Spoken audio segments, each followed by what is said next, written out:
আমরা এখন আছি আলীর গুহা সংলগ্ন ব্রিজে এবং আমি এখন ঢুকে পড়বো এন্ড বুম, আমি চলে এসেছি আলী গুহার সামনে। তো চলুন ভিতরে যাওয়া যাক এবং আপনাদেরকেও দেখানো যাক আলী। তার আগে আমরা ব্রেকফাস্ট করার জন্য চলে আসি গতকালকার সেই হোটেলে এবং নিয়ে নিই সেই সবজি এবং নান রুটি।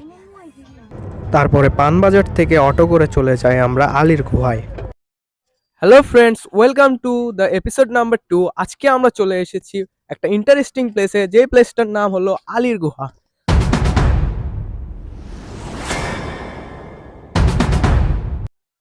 আপনাদের সবার জন্য একটা গুরুত্বপূর্ণ বার্তা থাকবে, সেটা হচ্ছে যে আলী গুহার স্টার্টিং পয়েন্টে কিন্তু রোদ থাকলেও ভিতরের দিকে প্রচন্ড ঠান্ডা, সেই কারণে সবাই একটু শীতের পোশাক পরে আসবেন।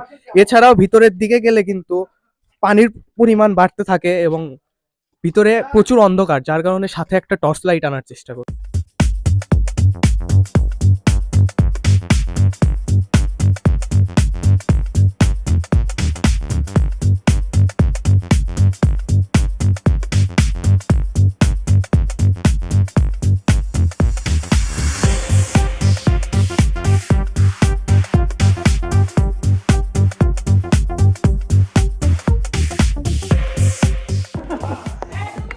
কোনো প্রোটেকশন ছাড়া আমরা কিন্তু ফাইনালি অনেক উপরে চলে আসছি।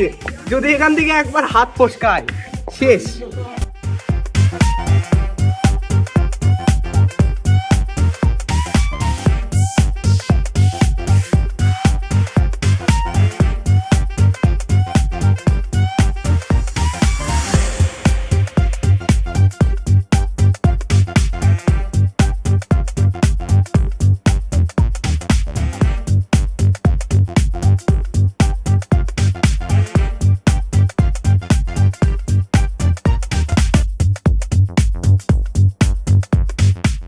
ফাইনালি আমরা এমন একটা পয়েন্টে চলে আসছি যে পয়েন্ট থেকে আর সামনে যাওয়ার মতো তেমন কোনো সুযোগ নাই। সুযোগ আছে বাট সামনে যাওয়াটা অনেকটা রিস্কি, যার কারণে আমরা স্কিপ করছি। আর আমরা যাচ্ছি এখন মেইন গুহা, আলীর গুহাতে। পাহাড়ের ভিতরে আমরা পাহাড়িদের বিভিন্ন রিলিজিয়াস কাজের অংশ দেখতে পাই। ভিতরে পুরো অন্ধকার, কিন্তু বাইরেই যদি আবার দেখা যায় তাহলে দেখেন এখনো সূর্য ঠিকঠাক মতোই আছে।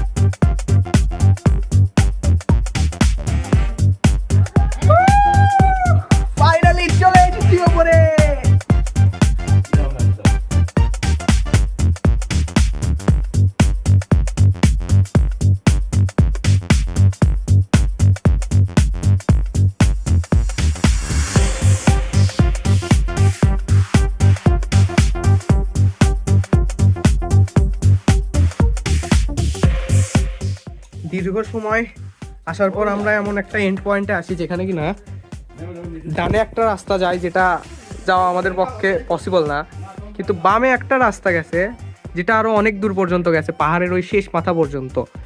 তাই আমরা আজকের ট্যুরটা এখানেই শেষ করছি।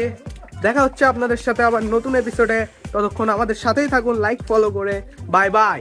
আমার লাইফের one of the big mistake ছিল যে আমি আজকে গুহার ভিতরে গেছিলাম আমার ক্যামেরা ইকুইপমেন্টগুলো নিয়ে, তো এগুলো সম্পূর্ণ ভিজে গেছে। আমি এইমাত্র পরিষ্কার করছি, কাদা দিয়ে মেখে গেছিলো, জানি না এগুলো আর ইউজেবল হবে কিনা। তো সেকেন্ড যে কথাটা আপনারা মনে রাখবেন, ভিতরে দয়া করে কেউ আমার মতো জিন্স পরে যাবেন না, কারণ ভিতরে এক কোমর পানি, আর ভিজে যাওয়ার পর এগুলো প্রচণ্ড ভারী হয়ে যায়, যেগুলো নিয়ে চলাফেরা করা মানে সম্ভবই হয় না। আর দ্বিতীয়ত একটু শরীরের সাথে আটকে থাকে এরকম জামা কাপড় পরে আসার চেষ্টা করবেন।